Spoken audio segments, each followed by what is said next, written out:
Hello and welcome to my meditation. My name is Deborah Baker and I am delighted that you have joined me. I'm honored and humbled that you have decided to spend some of your time with me. So let's begin. Let's take a nice deep breath.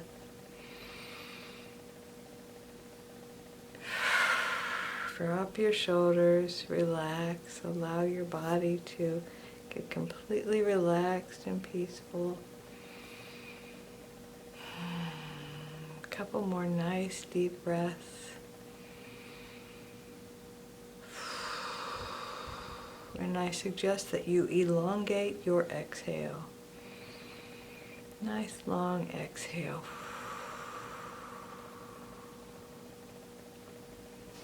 So we have been talking about loving and accepting ourselves. And we're going to go even farther in that direction today. So we begin with the deep breaths, and we begin by allowing our bodies to relax.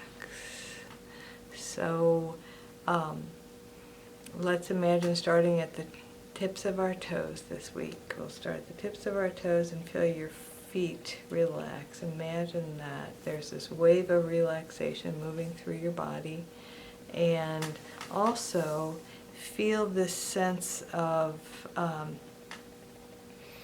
like almost like a tensing and then a releasing, so that as you release it, I remember many years ago when I took childbirth classes, they would tell us to tighten the muscles. So if you imagine tightening the muscles of your feet, and then when you relax them, you have a stronger sense of relaxing them. So you don't have to necessarily tighten your muscles, but just imagine that they were tensed, and then you release them. They go to a relaxed state. Your feet, your ankles, your lower legs, your calves, and your shins.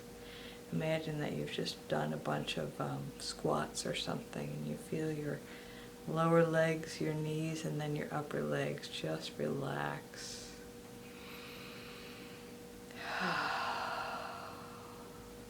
I congratulate you for taking this time for yourself. And I also suggest that there are many ways to listen to any meditation.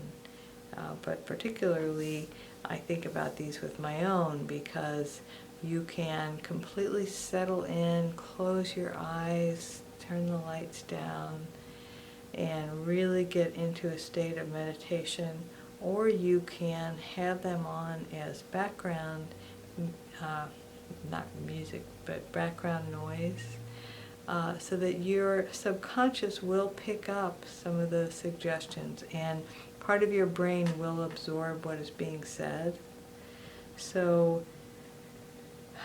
feel the relaxation now, having moved through your feet, ankles, lower legs, knees, upper legs, now beginning at the seat of the chair or your tailbone if you're lying down, moving into your pelvis. Imagine your lower back muscles and your lower abdominal muscles have been tight, and now you are letting them let go to go to a neutral position. And now your midsection, your middle back, your sides, moving into your chest. Feel your heart relax. Give your heart a break. And settle in some more. Notice now, and with your hands, you might even want to kind of clench your hands for a second and then let them go. You want your hands to be in a neutral position, so not tight but not straight either, just kind of curved, and in a way that they can completely relax your hands, your wrists, your lower arms, your elbows, your upper arms. Feel all of that relaxation moving through your heart space, your shoulder blades, your collarbone, your upper arms, and into your shoulders. If your shoulders haven't sunk down a little by now, I suggest you allow your shoulders to sink down, your neck to get a little longer, Moving through your neck into your lower jaw, the back of your neck, particularly your atlas where your spinal column meets your skull. Moving all the way through your head. Imagine all the muscles that cover your head, all the many, many muscles in your face and your jaw. Just going to a neutral position, relaxing, releasing all expression on your face. And just let's take a moment. And we'll have even a moment of silence for you to just imagine tossing all of your thoughts like leaves onto the river and letting them float by. Perhaps you have a particular likeness, as I do, for floating on water. So imagine yourself on a nice float or an inner tube, just gently floating on water. I like to think of a lazy river so then I can let go knowing that it's a circle and it will bring me back to where I began.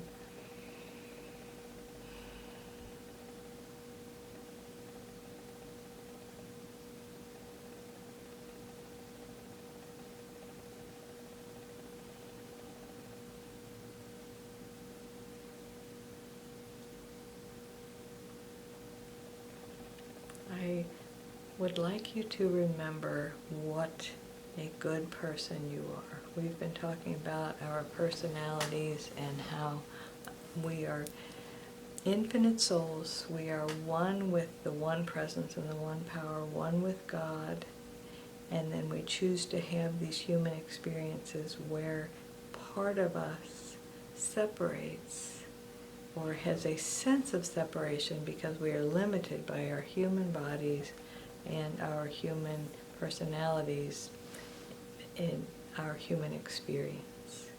And it gives us the illusion of separateness. And by illusion I mean that we know spiritually and energetically we are all one, but in this physical realm, there's a place where my body stops and my aura, my energy field stops, and somebody else's starts. So in that way, it's not an illusion, it's a sense of reality. So our human experiences are not the final word in who we are. They are only how we are expressing right here and right now.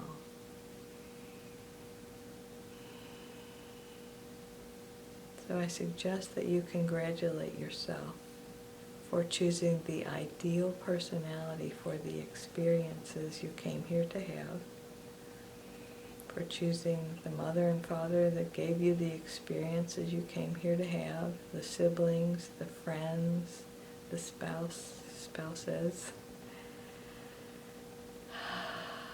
You did well. You are doing well. I asked my guides before we began, what are we going to talk about?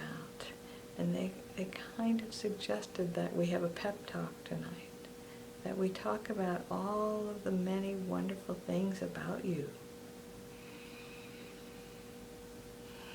And also focusing on joy. You came here, my belief is that you came here to have experiences. I really don't resonate anymore with the idea that you came here to learn lessons. I think we learn things as we have our earthly experiences. Which is why some people come here to experience very, rigid belief systems, and some people come here to experience very relaxed belief systems. Some people come here to experience religion, and some people come here to experience no religion. And all of those experiences are valid options. I congratulate you for whatever experience you came here to have and are having. You cannot make wrong choices because each choice that you make gives you an experience. And you came here to have experiences. We can make deductions and draw conclusions from the experiences we have, such as, I don't want to do that again, or that was so much fun, I got to do it again. And that's how we go to choose again. So let's think about fun. What is fun for you? And it doesn't have to be something organized or expensive. One of the most fun things for me is dancing. And I love dancing with a partner, which is not my husband's most fun thing to do, but he will indulge me on occasion. And just dancing with other people, or dancing with my grandchildren, dancing by myself. So let's take a moment for you to think about maybe three things that you think are fun, or that you find fun, that make your heart lift a little, even just thinking about doing them.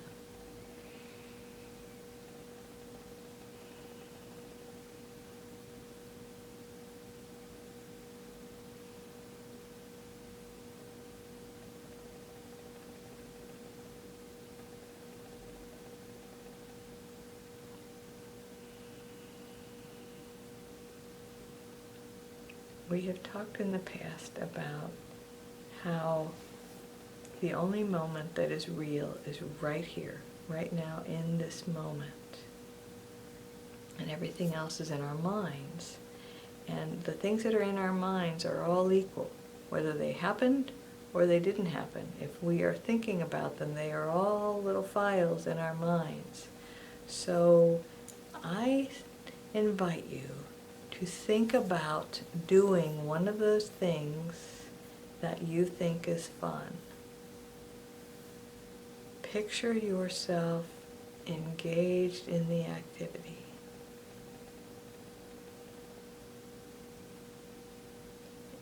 Imagine your five senses.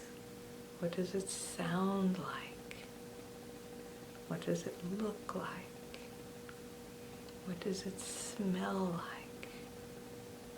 What does it feel like? What does it taste like?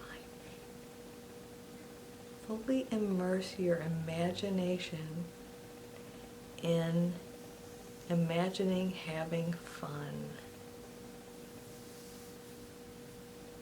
If you were to do this many times a day, you would be happier.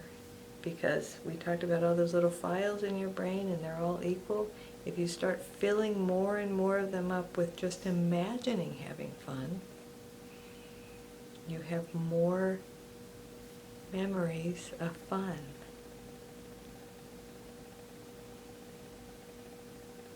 So let's imagine ourselves having fun, and the laughter and the smiles. I suggest that you smile to yourself right now.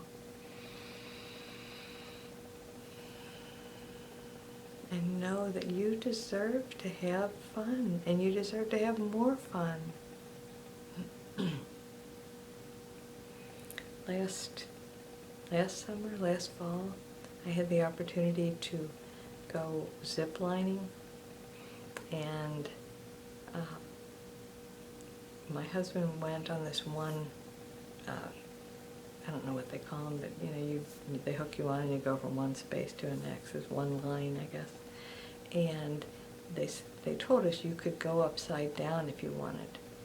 Now, there is no way that I wanted to go upside down. However, my husband did it, and the guy who was leading me said, "You're not going to let your husband show you up, are you?" And I wrestled for a moment, and I thought, oh, am I going to get motion sickness?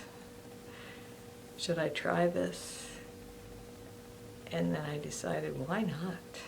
I probably will never be back here, and I may never get the chance to zip line upside down again. And so I did it, and it was fun.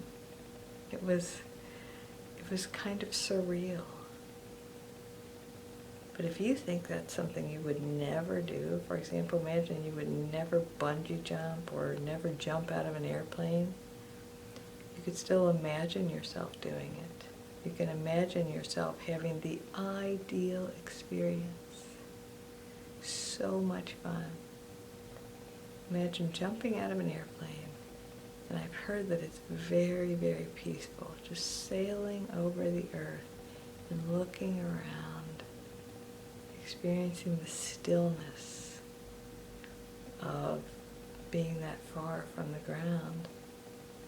And then imagine that you have the perfect landing soft as a feather and bubbling up with excitement. And it doesn't have to be something extraordinary. Maybe you imagine yourself having a quiet night in front of the fireplace with the people you love the best.